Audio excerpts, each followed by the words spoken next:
Káàbọ̀. I am Baba Ogunsotito, and I want to welcome you to the Babaluaiye Healing Ritual. This portion deals with healing the spirit. It is my prayer, my hope, that the content that you will experience will help you to do the things necessary to strengthen your spirit and to heal when necessary. This is a wonderful time for healing, and I'm glad that you chose to join us. Adabo. Habari o. My name is Iya Olosunde Calhoun. I am grateful to be part of Ile I's 6th annual 16-day virtual Babaluaiye Healing Ceremony. This year's theme, Healing is Spirituality, and Spirituality is Healing, reminds us that true healing must include our body, mind, and spiritual body. In Ifa, the physical body is our first temple, and we care for it by eating well, staying hydrated, resting, using herbs, and cleaning of our environment. A strong body supports spiritual healing. And for the spiritual body, this holds our energy, emotions, and destiny. And how do we care for our spiritual body? We nourish our spiritual body through iwuri, prayers, meditation, cleansing, and by making necessary offerings. When spirit is balanced, healing begins. Let's look at this Ifa verse from Odu Idinrete, which is also called Idinleke. Ifa says, Àṣà wéwé awo Olúbàdàn ló dífá fún Olúbàdàn ọmọ akárùn méjì ṣe. Wọ́n ní ó kára ńlẹ̀ ọjà rí ẹbọ, wọ́n ní ó rú, ó gbẹ́bọ, ó rúbọ, ó gbèrú, ó tèrú. Àṣà wéwé mọ̀dé o awo Olúbàdàn, gbogbo ohun tí bá ń ṣe yín ẹ fi lọ̀rẹ́ wò. In English, it means Àṣà wéwé, the priest of Olúbàdàn, cast Ifa for Olúbàdàn that was battling with two conditions. He was asked to make sacrifice. He did, and perform necessary offerings. Àṣà wéwé has come, the priest of Olúbàdàn. Whatever you are going through or struggling with, voice it out to your loved ones. In this Ifa, Olúbàdàn was the one battling with two health conditions, two health problems. And he went to the Babalawo named Àṣà wéwé. The Babalawo cast Ifa, and it was Idinleke.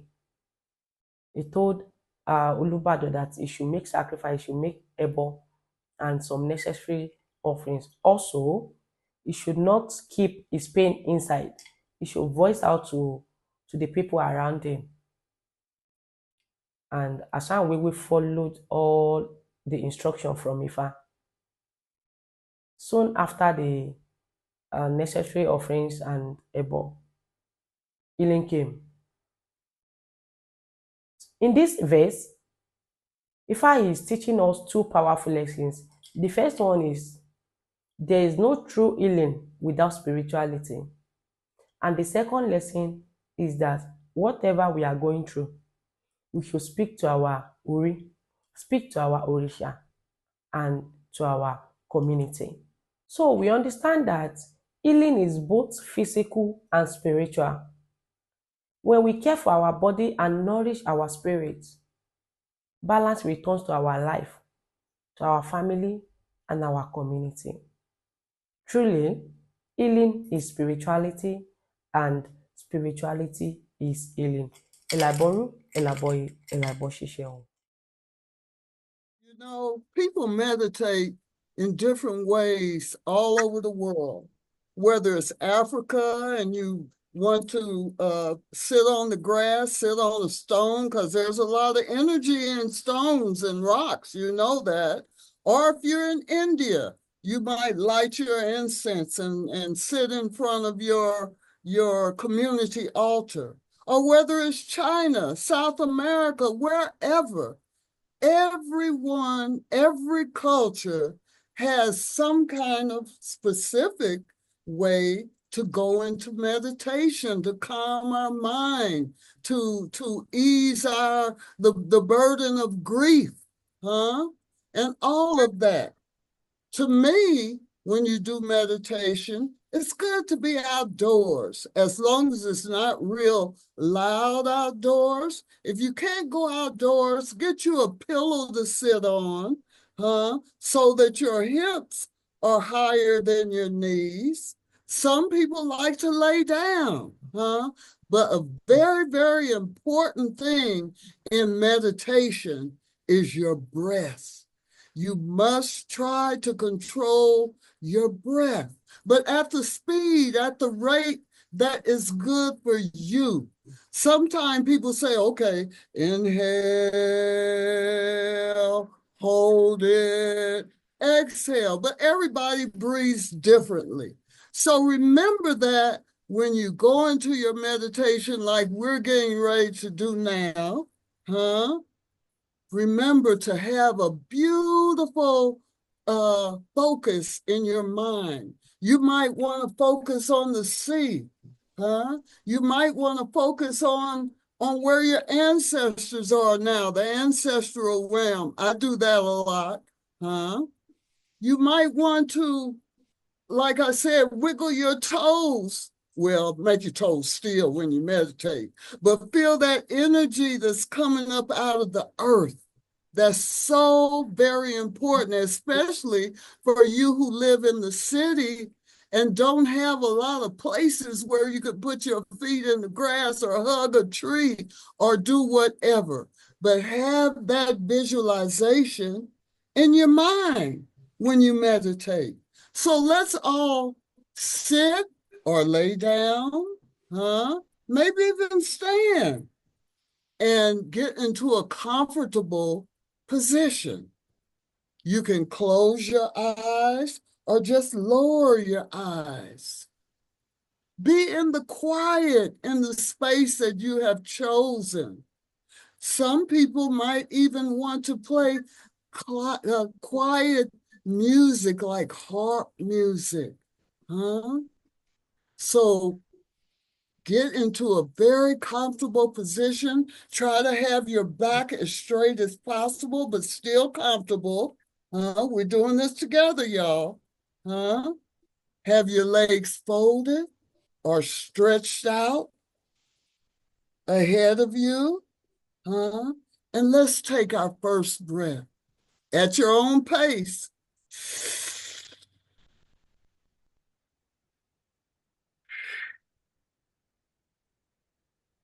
It's a calming breath. Take another one.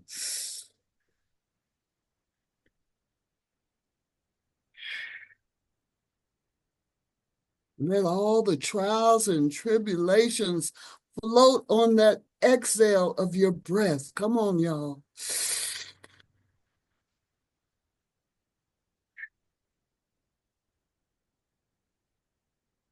Have your beautiful vision. Maybe it's clouds in the sky. Maybe it's ocean river. Huh? Maybe it's your ancestors walking in the ancestral realm.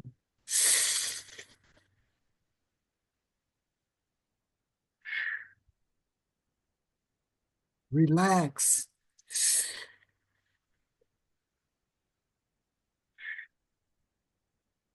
Let your troubles or what you perceive as troubles go out when you exhale.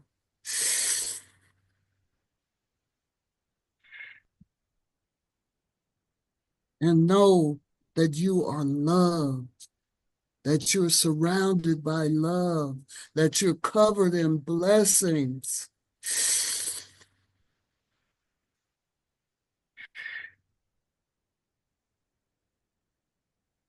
Know that you are worthy.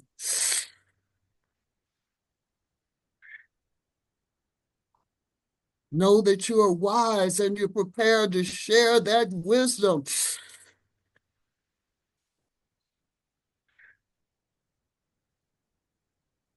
Know that you are love.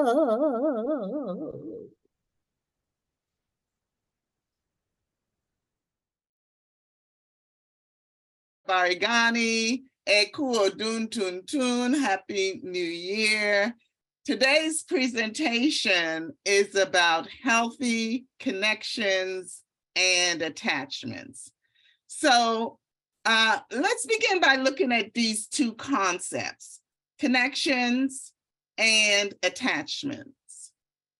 Healthy connections and healthy relationships are about honesty, trust, respect, open communication, good decision-making skills, and other social skills. Partners have a sense of belonging. They feel valued, they feel loved, seen, and heard. Partners in the relationship see the relationship as an entity unto itself. And they work as a team to gain the skills necessary to empower, balance, and enhance their relationship. They respect each other's independence and share in the decision-making process. Healthy connections are about your own distinct being. Your own distinct being having awareness, sensations, and perceptions in emotional, physical, cognitive, and spiritual experiences, connecting to others and to nature. Human connection is the bond formed between people to build trust and feel valued and seen. Love and belongingness are two of the most important needs that should be met. The desire to connect with others, it's a natural way of life. And of course, we know that many African social connections are based on the concept of it takes a village. It takes a village, not only to raise a child, but to evolve and to contribute to humanity. It is formed with immediate and extended family, as well as meeting people with shared interests. This is how we do social connections in African and indigenous communities. Social connections are formed later in life, but they begin as human connections when in infancy. Social connections drive human connections. The underlying feeling in the social flow from childhood to adulthood is a feeling of belongingness felt when amongst other people. Feeling of belongingness can lead to healthy, secure, and loving relationships. So the attachment theory was developed by psychiatrist John Bowlby, and it is the attachment, that emotional bond between the primary giver and the child. This bond is based on comfort, care, and pleasure. It is usually formed in the early years of the life of the child. And it is a lasting psychological connectedness between human beings, a lasting connectedness. Our lives from the time of childhood is influenced and developed through our behaviors, and these behaviors impact our adult attachments and relationships. So now that we have this basic understanding of attachment that is based on care, comfort, and pleasure, and healthy connection, the second concept, which is based on your awareness of your physical, emotional, cognitive, all these understanding of our thoughts and of our experiences as a distinct being formulating togetherness with others. So talking about attachments and healthy connections can be a little sticky because a lot of us don't really like talking about it because it begins to peel back so much. It gets a little under our skin because we have to kind of sankofa this thing. We have to be aware of where we are today, what is coming up for us, what is triggering us in our relationships. So we got to go back. We got to go back to yesterday, yesteryear, as in our childhood. And then we have to decide how we're going to do tomorrow. What's going to change? What are we willing to do to release some of the pain and trauma that we often hide behind when we are in relationships? But let's not complicate things. Let's begin with attachment. There are 4 different types, 4 different styles, if you will, of attachments, and we will see them one after another. And we know that attachments do extend into healthy connections.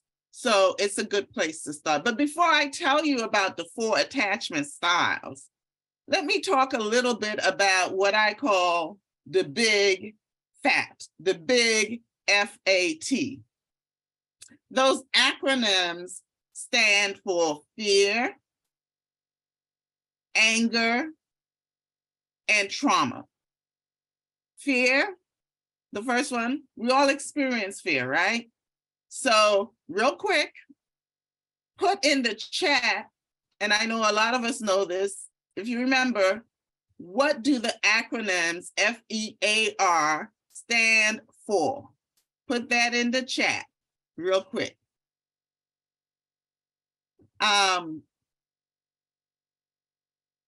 We know, let's see if we have that here.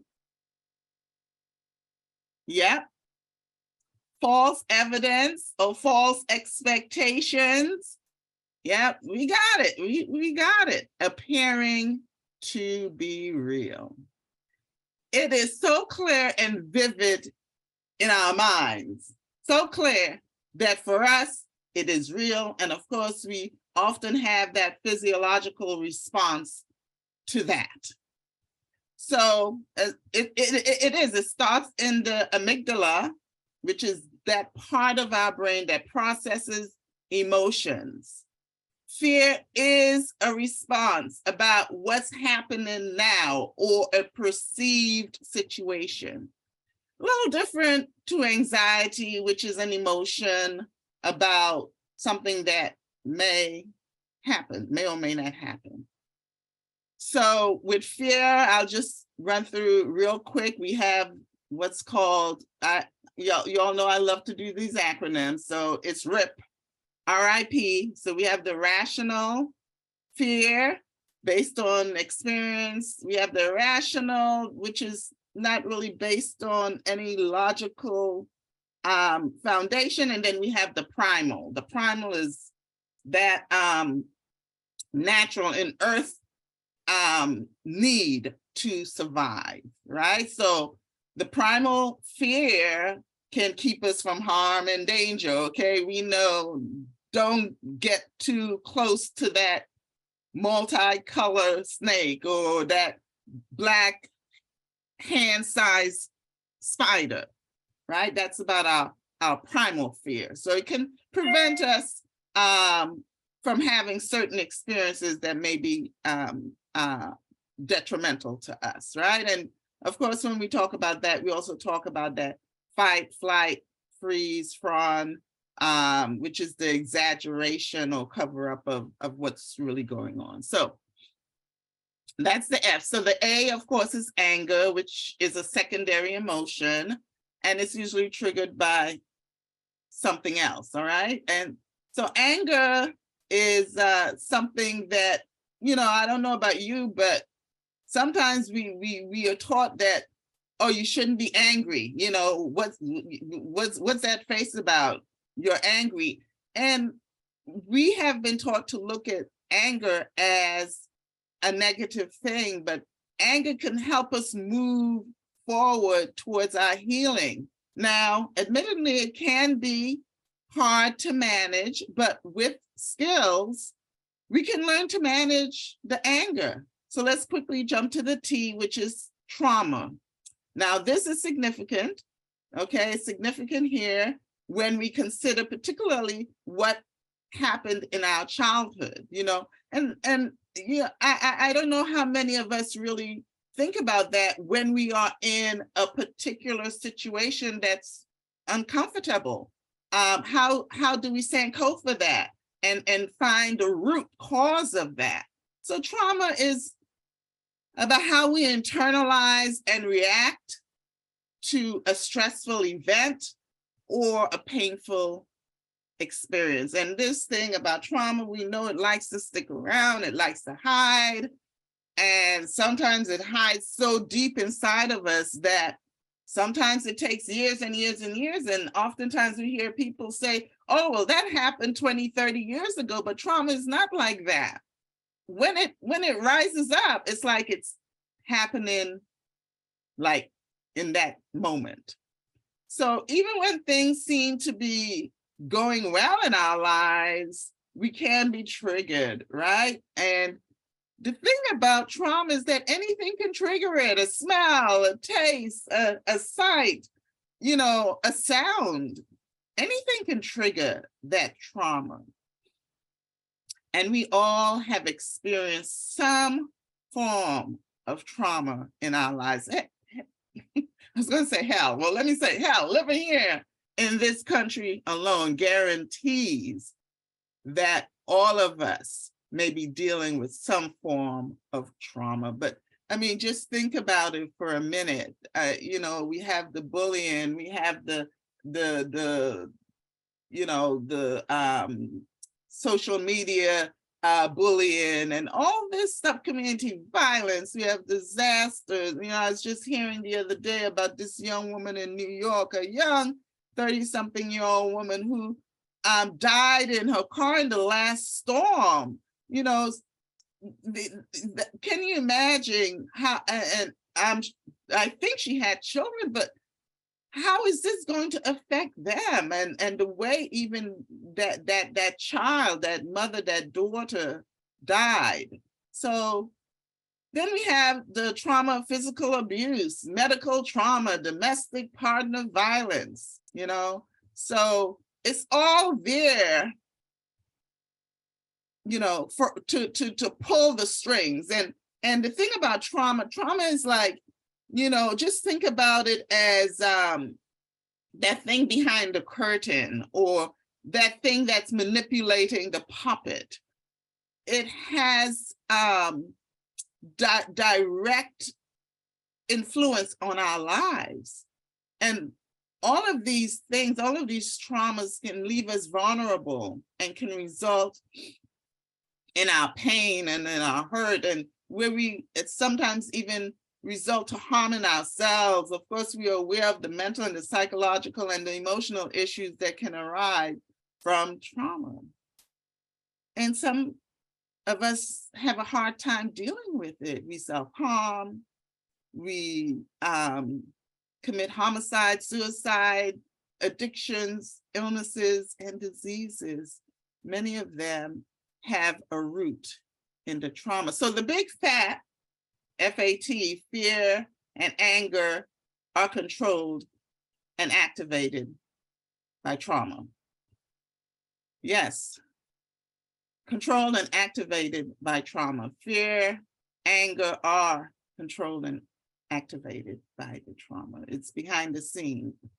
So being aware of these things may help all of us to better understand ourselves and those around us. And as I said, we often have to sankofa this stuff. So here's the key. The key is awareness. This may lead to opportunities to enhance our lives and our well-being. This is where I know Ifa Orisha way of life can make a difference. A spiritual walk can make a difference. Awareness often brings us to the reality of doing that healing work. And we're just coming off the cuff of creating that space for so many. Now on to very quickly the 4 different styles of attachment. And as I said before, these styles come from our relationship with our primary caregiver. So attachment styles have to do with how you see yourself, how you see others, and how you view attachments and connections with others. So again, I'll throw another acronym at you, SAAD, S-A-A-D, for the attachment style. The first one is secure attachment. The second is anxious attachment. Third, avoidant. And the fourth, disorganized. The last 3, anxious, avoidant, and disorganized, are insecure attachment styles. So listen closely. You may see, and I'll see I'm running out of time, so I may have to do the second half at another time, but you may see yourself and others as I go through these, and I'll just try and go through these as quickly as I can. But it's important to know, however, that we all have some levels of insecure attachment. Let's, be clear about that. So we'll start with the insecure attachment, but let me talk about the secure one, and then we'll dive into the other 3. So the secure attachment is about healthy connection, self-awareness, a good sense of worth, empowerment, strength. You take responsibility for your part. You don't look to others first, you look to self first, your part first, how you contributed. We tend to have people with good, secure attachment. They tend to have good communication and skills and good emotional intelligent skills. They ask for help. They're able to navigate conflict, and they are accountable and responsible. Those with secure, healthy connections have a lower level of the other 3 insecure, the anxious, the avoidant, and the disorganized attachment. So those who are healthy are able to address the distress in their lives. They seek support as they need it. They get relief. And there's this thing about, okay, there's distress, there's support, there's relief. Distress, support, relief. And the last 2, the support and the relief, are very important. Let's quickly jump to the anxious, okay? Anxious attachment tend to be ambivalent. They view themselves as not good enough, that they need others to make them feel valued and worthy. They tend to have low self-esteem, clingy, feel unsafe and insecure. As a result, they want attachments and commitments in their relationship, but they have a hard time managing that. Their relationships are often unstable. They often push away their partners, and they fear abandonment. Avoidance. They feel secure with themselves, but hear what? Not with you, not with others. They don't trust others. They tend to be independent. They don't like clingy people. They don't get too close in their relationships. And their attitude is that take care of your own needs. They don't want to get too attached in their relationship. They feel that attachments will take them away from freedom. And then the last one, disorganized, low self-esteem, and don't really value themselves. They view others as predictable. This is where needs weren't really met much in infancy. They're fearful and they're not very trusting. They kind of waver between anxious and avoidance attachments, right? They feel unworthy of love and they find it difficult, very difficult often, to manage their emotions. And they, like I said, they feel unsafe. They don't feel like they have a solid footing, so they really don't attach. They have feelings of extreme emotions, and oftentimes they may turn to ways of self-medicating these through drugs or alcohol, shopping addiction, all types of other means of controlling. Their relationships are often unhealthy. Closeness is difficult. They're in, out, they're here, there. So go back to those questions, those 3 questions that I asked earlier. How do you view yourself? How do you view others? And how do you view your relationship and the connection attachments and how they are impacting your relationship? What fears are connected to your attachments? What fears are connected to the connections that you have? You know, think about money. That's sometimes a big one, you know?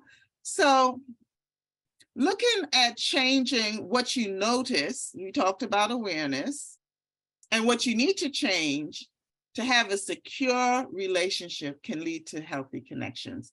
So if you're not aware of the patterns, then it's difficult to really move forward, right? So we talked about, I'm not gonna go through again about the insecure, the attachments, but they, you know, those of us who are dealing with it have that lack of self-esteem, no sense of security in the self or in others, in our relationship. We push people away, as I said before, unstable, you know, relationships. And when we do have them, have relationships, they tend to be filled with a lot of issues. So those are the styles.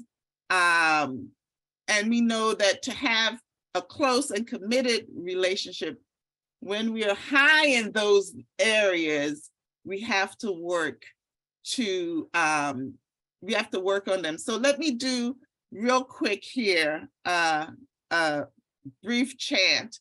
Amoni amola butunla omi yeyere yo sunwa bi osunwa la omo difa fun orumila ifa oragabo omore bi igun igume. So this Odu goes on and on and on, but let me just give you the gist of it.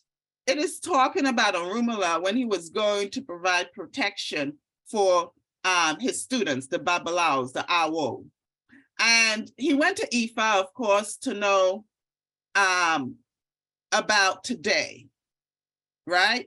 As he's traveling. And Ifa says to him, we may know today, and we may even know tomorrow, but we don't know if the day after tomorrow will be a good day or not.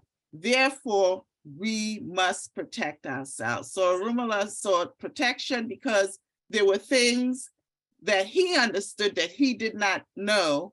And so he went to Ifa to get a better understanding. And he knew that that he too needed protection. So Ifa assured him that all of the followers will be protected against negative and evil forces, and we will never be cast out.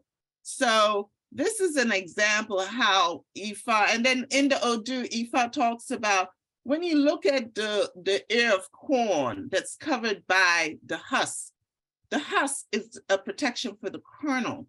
When you look at certain ground covering, the ground covering is a protection for the earth. When you look at a hen, right? The hen will cover its chicks in protection. And he goes on to give all these examples. And he says, so too can we be covered from these negative and evil forces. There is no lack in Ifa. Ifa is there to protect us and to guide us and to show us the way to create healthy connections and attachment. So I invite you to never stop working on yourself. Take the opportunity to enhance your life and your well-being. Again, the key is awareness, okay? This is this is the Ifa way of life. We go to Ifa because we always want to be aware, right? Because we understand we don't know everything. So awareness brings us to reality and opportunities to do the healing work. Take the risk and begin today to further your awareness of your trauma. Identify those attachment connection styles that we talked about later so that you are able to turn that big FAT around. You are able to decrease conflict and you will begin to release those toxic emotions. You can fully embrace the best of yourself when you begin to come more aware. And I know we are all on various levels of that. And you begin to embrace others in a healthy kind of way. You deserve to have a healthy and secure connection with yourself and with others. This is about healing that deeper inner part of ourselves, what we call the concept of Orinu in the Ifa religion, Ifa Orisha religion. That's that part of you that's very important in terms of your connection and your attachment to others and to nature. It's about how to think, not so much what to think. It's about how to respond, or sometimes how to react, about how to manage that internal compass. The trauma is there, as I said, pulling and tugging, focusing on fears and leading us into depression, anger, and pain. Don't try to beat trauma. Don't try to fight trauma. Don't try to push it down. But you can surely be aware of how it's playing out in your present life.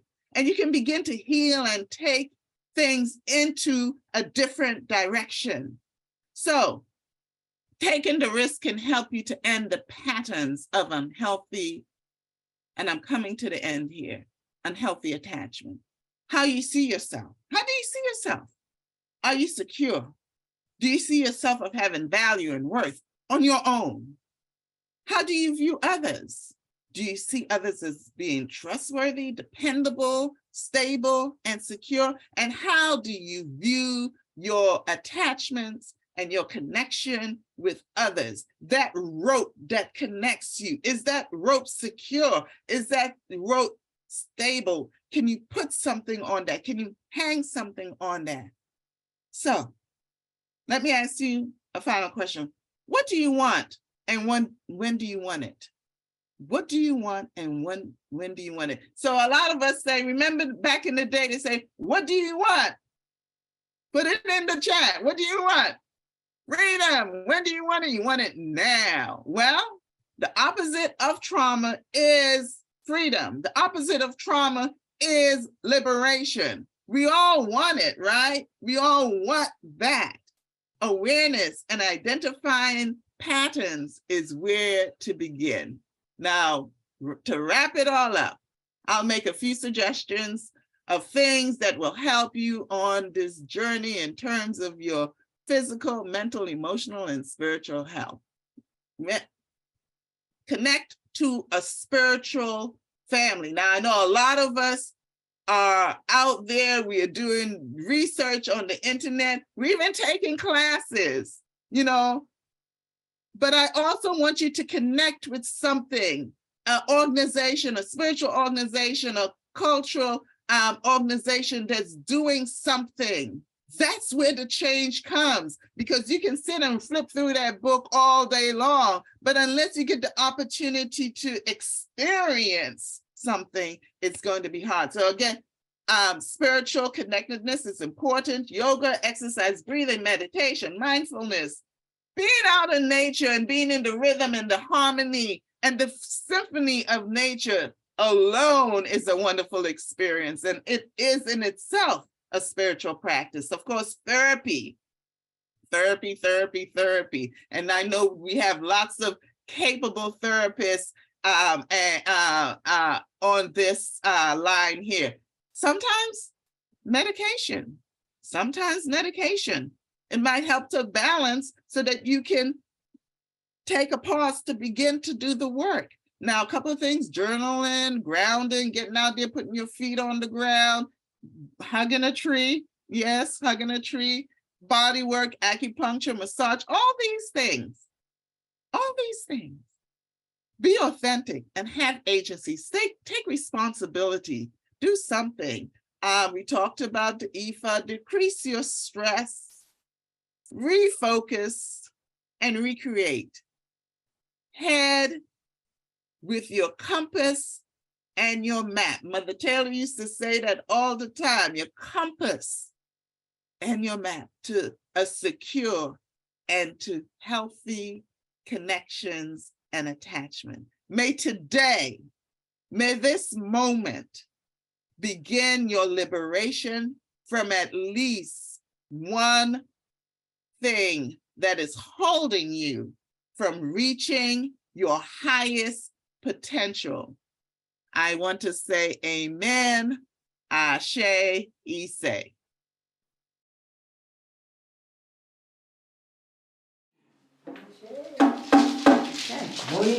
Monia.